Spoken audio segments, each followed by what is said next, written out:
రాజన్న సిరిసిల్ల జిల్లా చందుర్తి మండలం మల్యాల హై స్కూల్లో ప్రతిమ ఫౌండేషన్ ఆధ్వర్యంలో ఉచిత శుద్ధ జల కేంద్రాన్ని ప్రారంభించారు. ఈ సందర్భంగా ప్రతిమ ఫౌండేషన్ నిర్వాహకులు డాక్టర్ చెన్నమనేని వికాస్, దీపా దంపతులను సర్పంచ్ పాలకవర్గం, స్వామి వివేకానంద సేవా సమితి సభ్యులు, మహిళలు మంగళహారతులు, డప్పు చప్పులతో పాఠశాల విద్యార్థుల పూలమాలలు, చప్పట్లతో స్వాగతం పలికారు. ఈ సందర్భంగా డాక్టర్ చెన్నమనేని మాట్లాడుతూ అంతా కలిసి పాఠశాలకు శుద్ధజల కేంద్రం తెచ్చినందుకు శుభాకాంక్షలు తెలుపుతున్నానని అన్నారు. కలుషిత నీరు తాగడం వలన వచ్చే జబ్బుల నుంచి శుద్ధ జలంతో రక్షించుకోవచ్చని అన్నారు. విద్యార్థి దశ నుండే సాంకేతిక పరిజ్ఞానం, నైతిక విలువలు కలిగిన అంశాలను నేర్చుకుంటే తప్పనిసరిగా సక్సెస్ అవుతారని హితవు పలికారు.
వేదిక పైన మల్యాల గ్రామ సర్పంచ్ లక్ష్మీనారాయణ గారికి,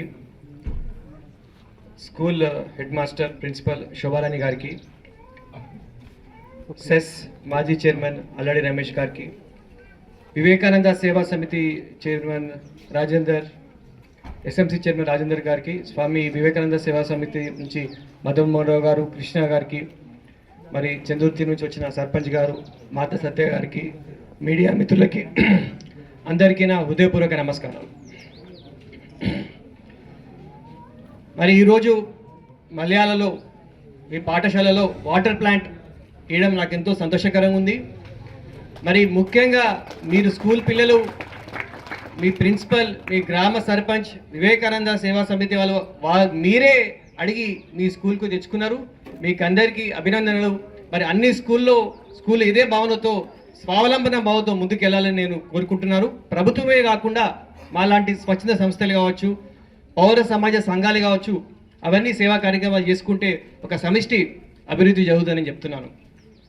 మరి వాటర్ ప్లాంట్, ఈరోజు శుద్ధ వాటర్ ప్లాంట్ చాలా ముఖ్యంగా సమ్మర్ వస్తే చాలా కామన్ సమస్య ఏంది? Dehydration, diarrhoea. సో మనకి ఈరోజు ప్యూర్ వాటర్తోని ఈ సమస్య తీరబోతుంది.